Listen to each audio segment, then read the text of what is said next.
আমাদের জীবনে আনন্দের অনেক উপলক্ষ আসে, কিন্তু তার ভেতর জন্মদিনটা সবসময় একটু আলাদা। কারণ এই দিনটা আসলে শুধু বয়স বাড়ার দিন না, এই দিনটা একজন মানুষকে একটু স্পেশাল ফিল করানোর দিন। অনেকেই ভাবে জন্মদিন মানেই বড় পার্টি, অনেক লোকজন, জমকালো আয়োজন, কিন্তু আসলে পরিবারের সাথে ছোট্ট করে উদযাপন করাই হতে পারে সবচেয়ে আনন্দের। আজকে আমি শেয়ার করছি আমাদের পরিবারের জন্মদিন আয়োজনের ছোট্ট গল্প। আমার ছোট বোন আর আমার ছেলের জন্মদিন একদিন আগে পরেই হয়, আর আমার ছোট বোন যেহেতু এখন আমার বাসায় বেড়াতে এসেছে, তাই একসাথে একই দিনে দুইজনের জন্য আয়োজন করেছি। আসসালামু আলাইকুম, কেমন আছেন সবাই? লিজেন্ডার লাইফ অফ নিপা ব্লগে আপনাদের সবাইকে স্বাগতম। গতকালের ভিডিওতে আমি দেখিয়েছিলাম একটা কেক বানাচ্ছি। আজকে সকালবেলায় ঘুম থেকে উঠে আমি কেকটা ডেকোরেশন করে নিচ্ছি। আমি এটা মূলত টাপ কেক বানাচ্ছি, তেমন কোনো ডেকোরেশন করব না। ফ্রিজে রাখার সুবিধার্থে আমি সবসময় কেক এভাবেই ক্রিম সেট করি, যাতে করে একদম ঢাকনা লাগিয়ে রেখে দিতে পারি। কেকটা দেখতে যেমনই হোক না কেন, টেস্ট কিন্তু খুবই ভালো হয়। আমি ক্রিমি কালার মেশাতে একদমই পছন্দ করি না, সেজন্য সবসময় হোয়াইট রাখি। জন্মদিন মানে শুধু কেক কাটা বা মোমবাতি নেভানো না, জন্মদিন মানে পরিবারের সবাই একসাথে সময় কাটানো। আজকের ব্যস্ত জীবনে আমরা অনেকেই পরিবারের সাথে একসাথে বসার সময় পাই না, কিন্তু জন্মদিনের দিন আমরা সবাই মিলে ছোট্ট আয়োজন করি, রান্না করি, ঘর সাজাই। এই মুহূর্তগুলোই আসলে সবচেয়ে বড় উপহার। আমি ওদিকে কেক রেডি করছিলাম, এদিকে আমার ছোট বোন পায়েস রান্না করছে। ওর হাতের পায়েস রান্নাটা খুবই মজা হয়। মূলত আমি আজকে যার হাতে যে আইটেম ভালো হয় তাকে দিয়ে সেটাই করাচ্ছিলাম। যেমন আমার ছোট বোন এই পায়েসটা খুব ভালো রান্না করে, আর ওর হাতের কাবাবটা খুবই মজা হয়। কাবাবটা কিভাবে কি দিয়ে বানানো হয়েছে তা ভিডিও করা হয়নি, তবে অন্যদিন আমি অবশ্যই রেসিপি শেয়ার করব। অনেকগুলো বানানো হয়েছে, সেজন্য কিছু ফ্রোজেন করে রেখে দিচ্ছি। আর আমি বিরিয়ানি রান্না করার জন্য মাংসটা রেডি করে নিচ্ছি। বিরিয়ানি রান্না করার সময় মাংস কষানোটা যত ভালো হবে তত বেশি মজা হয়। মাংস চুলায় বসিয়ে দিয়ে আমি টেবিল সেট করতে চলে এসেছি। যে কোনো উপলক্ষে আমার ঘর সাজাতে খুব ভালো লাগে। প্রথমে আমি টেবিলে সবকিছু সরিয়ে সুন্দর করে পরিষ্কার করে নিচ্ছি, তারপর পছন্দ মতো একটা রান্নার সেট বের করে নিলাম। আজকে ডাইনিং টেবিলটা হলুদ থিমে সেট করব।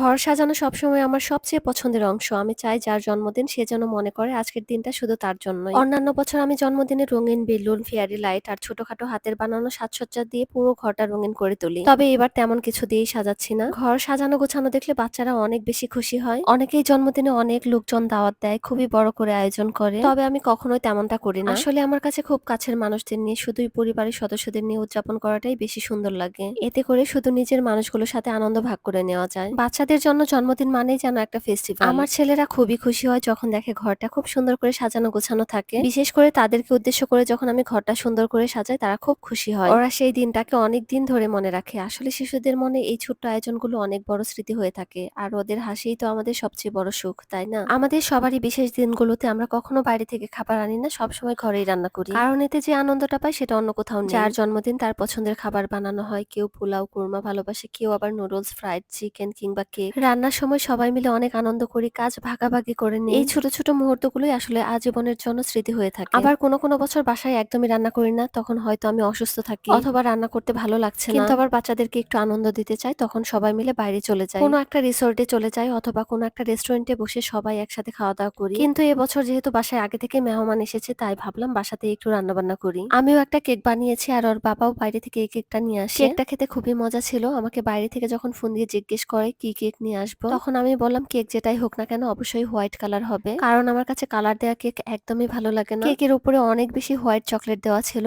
আনার পরে আমরা সবাই মিলে খাওয়া শুরু করি সেই হোয়াইট চকলেট গুলো। কেকটা আমরা আগে কাটবো না, এখন আমরা খাওয়া দাওয়া করবো, তারপরে কেক কাটবো। সেজন্য কিছু ছবি টবি তুলে তারপরে এটা আবার ফ্রিজে রেখে দিয়েছি। আমার সব খাবার এখনো রান্না করা হয়নি, সবগুলো খাবার রান্না করা হলে টেবিলে সার্ভ করে দিব, তারপরে আমরা খেয়ে দিয়ে কেক কাটবো। এদিকে সবাই একসাথে বসে অনেক মনোযোগ দিয়ে টিভি দেখছিল। আমি সবসময় রান্না করতে যাওয়ার আগেই ঘরদোর সবকিছু পরিষ্কার করে নিয়ে তারপরে যাই, কারণ একবার রান্নার কাজে ব্যস্ত হয়ে পড়লে আর ঘর গোছানোর জন্য টাইম বের করা যায় না। আর ঘর এলোমেলো থাকলে আমার কাছে কিছুই ভালো লাগে না, আমার কাছে মনে হয় আমার রান্নাটাও মজা হয়নি। আর যদি আমার ঘর গোছানো থাকে তাহলে আমি না খেয়েও শান্তিতে থাকি। অনেক সময় কিন্তু আমার এমনও হয় আমি ঘর গোছাতে গোছাতে রান্না করার জন্য একদমই টাইম পাইনি, তখন বাইরে থেকে খাবার নিয়ে এসে খাই, অথবা যে খাবারগুলো আমি ফ্রোজেন করে রাখি সেগুলো বের করে নিই, তারপরে সেটা গরম করে খাই। কিন্তু আমার ঘর গোছানো পরিষ্কার পরিচ্ছন্ন থাকতেই হবে। থাকে না এক একজন এক এক টাইপের মানুষ, আমি আসলে এমনই। আর আজকে যেহেতু আমার ছোট বোন রান্না বান্নার কাজে অনেক হেল্প করেছে, সেজন্য আমি ঘর গোছানোর জন্য অনেক সময় পেয়েছিলাম। জন্মদিনে আসলে বেলুন দিয়ে ঘর না সাজালে জন্মদিন জন্মদিন লাগে না, কিন্তু আমার আজকে বেলুন দিয়ে ঘর সাজাতে একদমই ইচ্ছে করছিল না। আর যেহেতু কোনো বাচ্চাদের বলা হয়নি, সেজন্য আর বেলুনও আনা হয়নি। অনেক সময় আরাফ আরহামের ফ্রেন্ডদের আমি বলি, কিন্তু এবার তাও বলা হয়নি। আরহাম যেহেতু এখন অনেক ছোট, সেহেতু সে বন্ধুদের নিয়ে জন্মদিনে মজা করার ব্যাপারটা এখনো বুঝে না। হয়তো সামনে থেকে শিখে যাবে বা বুঝে যাবে, তখন তার বায়না থাকবে আগে আমার বন্ধুদের দাওয়াত দাও। তো বাচ্চাদের চাহিদা অনুযায়ী তখন সেভাবে উদযাপন করার চেষ্টা করব। এরপর আমি কিছু ফল কেটে নিয়েছিলাম, সেগুলো টেবিলে সুন্দর করে সাজিয়ে দিচ্ছি। আমার ঘরের মানুষেরাই আজকে আমার মেহমান, তাদের একটু ভালো ফিল করানোর জন্য আমি এভাবে সাজিয়ে গুছিয়ে নিচ্ছি। আমি যেহেতু কাউকে তেমন একটা দাওয়াত দেইনি, তাই এভাবে সাজানো গোছানোর কোনো দরকারও ছিল না। তারপরও নিজের ভালো লাগা থেকে আর বাচ্চারা যাতে একটু আনন্দ পায় সেজন্য